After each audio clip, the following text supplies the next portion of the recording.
Hello students, welcome to ATBSS online classes.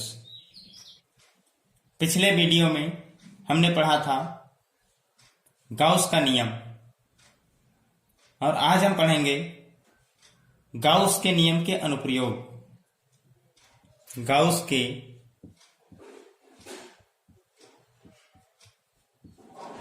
नियम के अनुप्रयोग।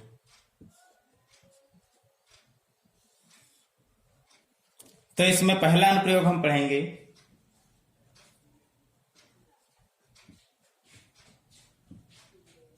अनंत लंबाई के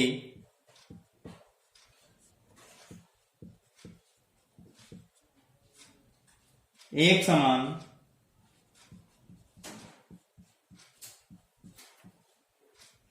आवेशित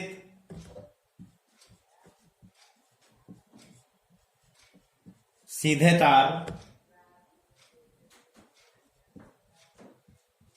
के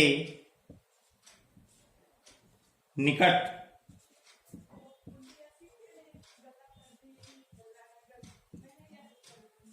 वैद्युत क्षेत्र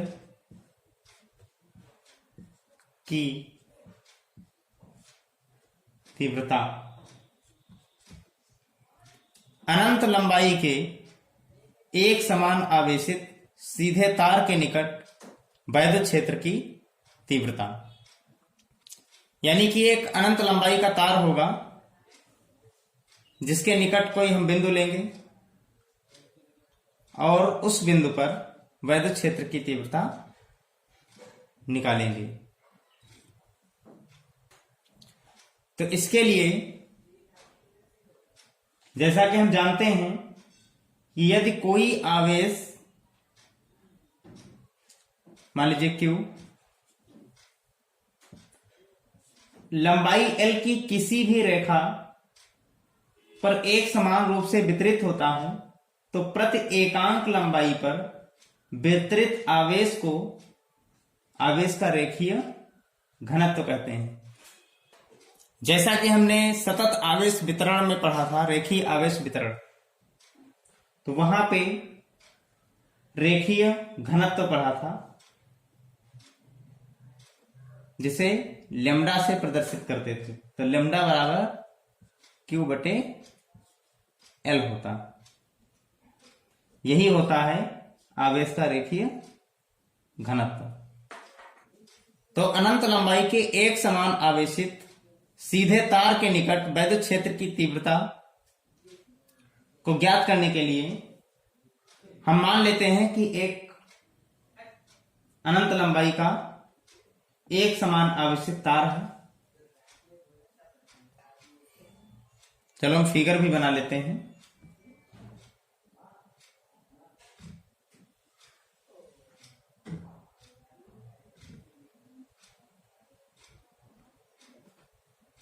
ये मान लीजिए कि तार है जिसपे एक समान आवेश वितरित है और हम मान लेते हैं कि यह धनावेश है।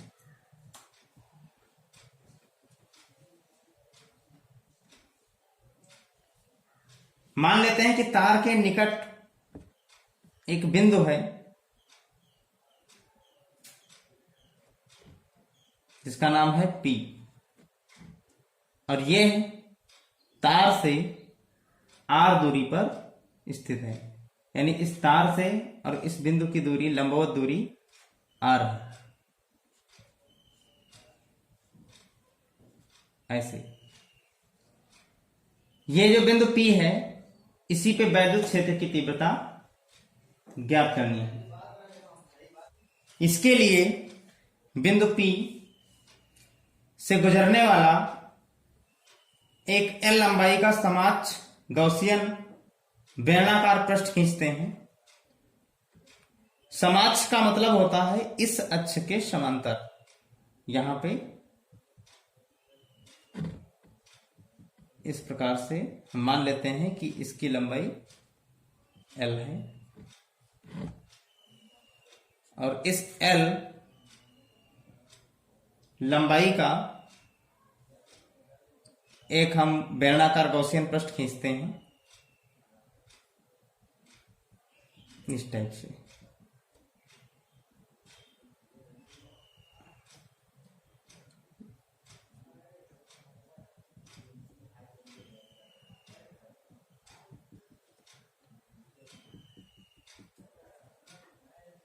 ये जो पृष्ठ है, इस पृष्ठ के प्रत्येक बिंदु पर वैद्युत क्षेत्र की तीव्रता का मान समान होगा और हम मान लेते हैं कि वो कुल वैद्युत क्षेत्र की तीव्रता इस पृष्ठ पे E है। इस बिंदु P पर भी वैद्युत क्षेत्र की तीव्रता E ही होगी, क्योंकि इस पृष्ठ के प्रत्येक बिंदु पर वैद्युत क्षेत्र E का मान समान होगा और इसकी दिशा इस पृष्ठ के बाहर की ओर होगी।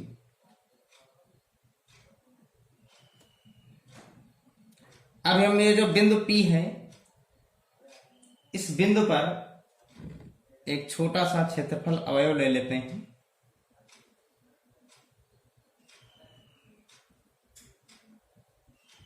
जिसका मान है dA। चूंकि इस बिंदु P पर वैद्युत क्षेत्र की तीव्रता E इसके त्रिज्यता बाहर की ओर है, तो ये जो क्षेत्रफल अवयव dA है और ये वैद्युत क्षेत्र की तीव्रता, इसके जो बीच का कोण होगा वो 0 होगा, क्योंकि ये दोनों एक ही दिशा में है। तो इस प्रकार हम अगर माने कि इस क्षेत्रफल अवयव dA से गुजरने वाला वैद्युत फ्लक्स कितना होगा, d phi E is equal to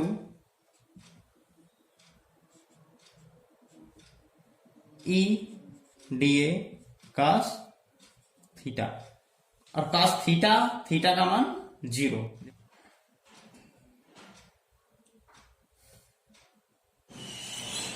E dA cos 0 E dA, यानी d phi E की वैल्यू आपकी E dA आ गई। तो ये इस क्षेत्रफल अवयव से होकर गुजरने वाला वैद्युत फ्लक्स का मान आया। यदि हम इस संपूर्ण गॉसियन पृष्ठ की बात करें तो इसका समाकल कर देंगे, तो d phi E का समाकल phi E बराबर समाकल E dA,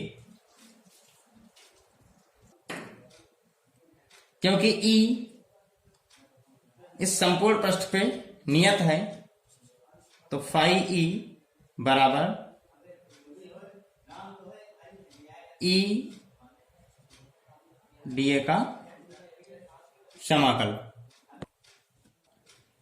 ये जो समाकल dA है, ये इस पृष्ठ का क्षेत्रफल, गॉसियन पृष्ठ का क्षेत्रफल, और गॉसियन पृष्ठ का क्षेत्रफल क्या होगा,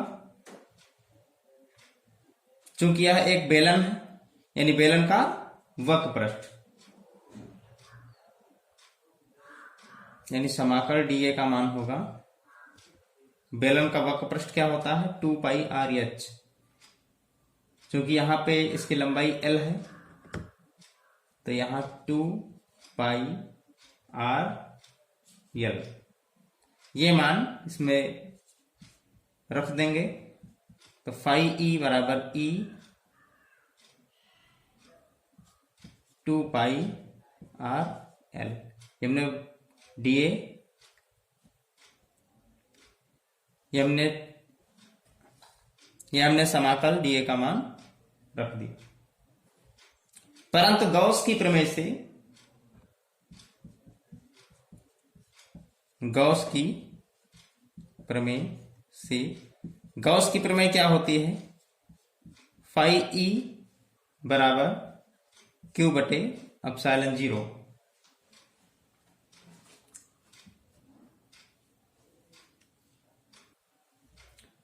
यहां जो क्यू है ये बंद गॉसियन पृष्ठ से परिबद्ध संपूर्ण आवेश है। चूंकि अभी हमने पीछे देखा था लैम्डा बराबर क्यू बटे एल, रेखीय आवेश घनत्व। तो यहां से अगर हम क्यू का मान निकालें तो लैम्डा एल आएगा। तो ये क्यू का मान इसमें रखेंगे तो फाई ई बराबर लैम्डा एल बटे एप्सिलॉन 0। अब हम देख रहे हैं कि यहां जो ये समीकरण आई है इसको हम मान लेते हैं समीकरण नंबर 1 और इसको मान लो समीकरण नंबर 2।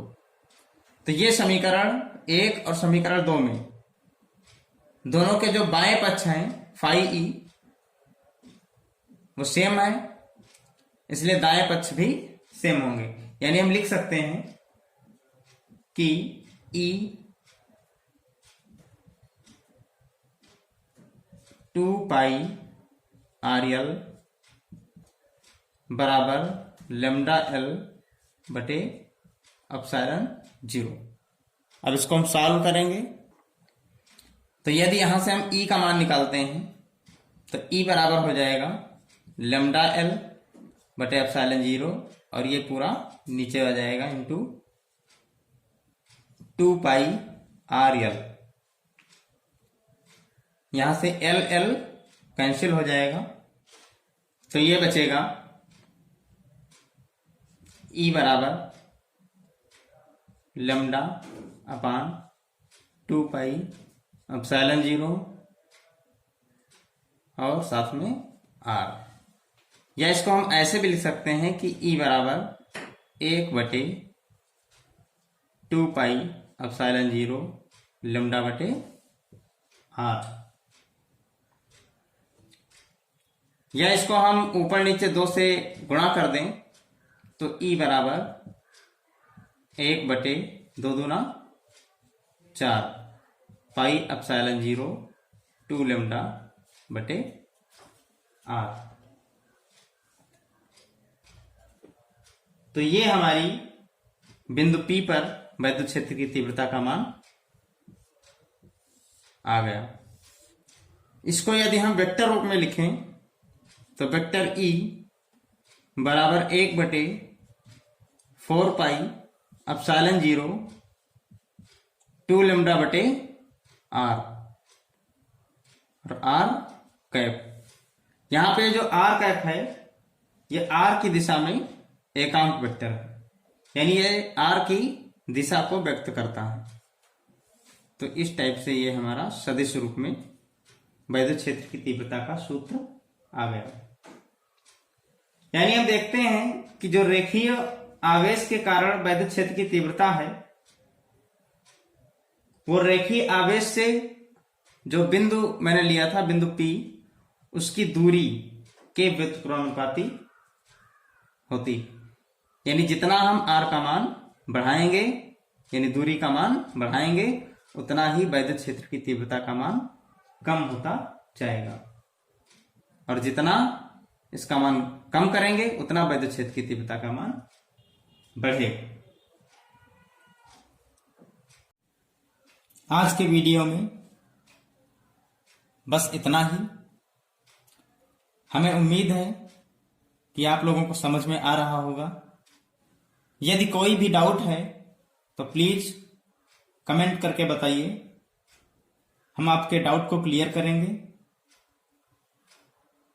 और वीडियो को लाइक कीजिए, शेयर कीजिए और चैनल को सब्सक्राइब कीजिए। Thank you.